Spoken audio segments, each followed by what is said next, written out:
মাঝরাতে ভয়াবহ অগ্নিকাণ্ড ট্রেনে 158 যাত্রী বোঝাই কামরা পুড়ে ছাই অন্ধ্রপ্রদেশে। ফিরে মর্মান্তিক দুর্ঘটনার কবলে রেল। রবিবার গভীর রাতে দাউ দাউ করে আগুন ধরে যায় টাটানগর এর্নাকুলাম এক্সপ্রেসে। দুটি কোচ একেবারে আগুনের গ্রাসে চলে যায়। জানা গিয়েছে দুই কোচ মিলিয়ে মোট 158 জন যাত্রী ছিলেন। ইতিমধ্যে তাদের মধ্যে একজনের মৃত্যু হয়েছে আগুনে পুড়ে, তবে এখনো মৃতের সংখ্যা বাড়েনি। প্রাথমিকভাবে জানা গিয়েছে ট্রেনে আগুন লাগার ঘটনাটি ঘটেছে অন্ধ্রপ্রদেশে ইয়ালামানচিল্লিতে। এই এলাকাটি বিশাখাপত্তনম থেকে 66 কিলোমিটার দূরে। পুলিশ সূত্রে খবর, রবিবার রাতে 1:45 নাগাদ আগুন লাগার খবর আসে তাদের কাছে। প্যান্ট্রি কারের ঠিক পাশেই থাকা B1 এবং M2 কোচে দাউ দাউ করে আগুন লেগে যায়। দুই বাতানুকূল কামরায় যথাক্রমে 82 জন এবং 76 জন যাত্রী ছিলেন। লোকো পাইলটের চোখে পড়ে দুই কামরায় আগুন ধরেছে। সঙ্গে সঙ্গে ট্রেন থামিয়ে দেওয়া হয়। আগুনের শিখা দেখে আতঙ্কিত হয়ে পড়েন যাত্রীরা। কোনো মতে তাদের কামরা থেকে নামিয়ে আনা হয়। স্থানীয় দমকল বাহিনীর সাহায্যে আগুন নেভানোর কাজ শুরু হলেও শেষ পর্যন্ত দুটি কামরাই পুড়ে ছাই হয়ে গিয়েছে। যাত্রীদের উদ্ধার করা গেলেও তাদের যাবতীয় জিনিসপত্র চলে গিয়েছে আগুনের গ্রাসে। আগুন নেভানোর পর B1 কামরা থেকে এক বৃদ্ধের দগ্ধ দেহ উদ্ধার হয়। 70 বছর বয়সী ওই বৃদ্ধের নাম চন্দ্রশেখর সুন্দর। তিনি বিজয়ওয়াড়ার বাসিন্দা।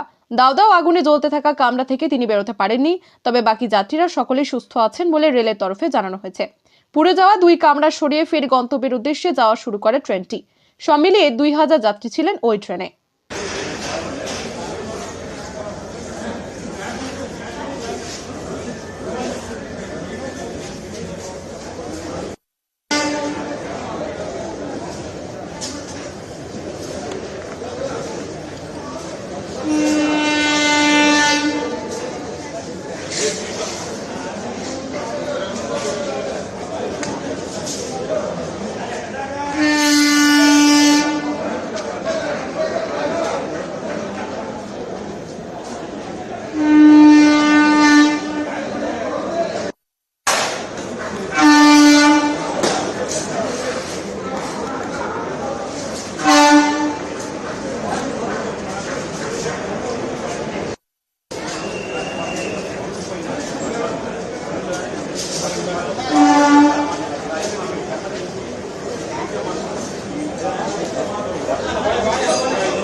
విజయవాడకి సంబంధించిన చంద్రశేఖర్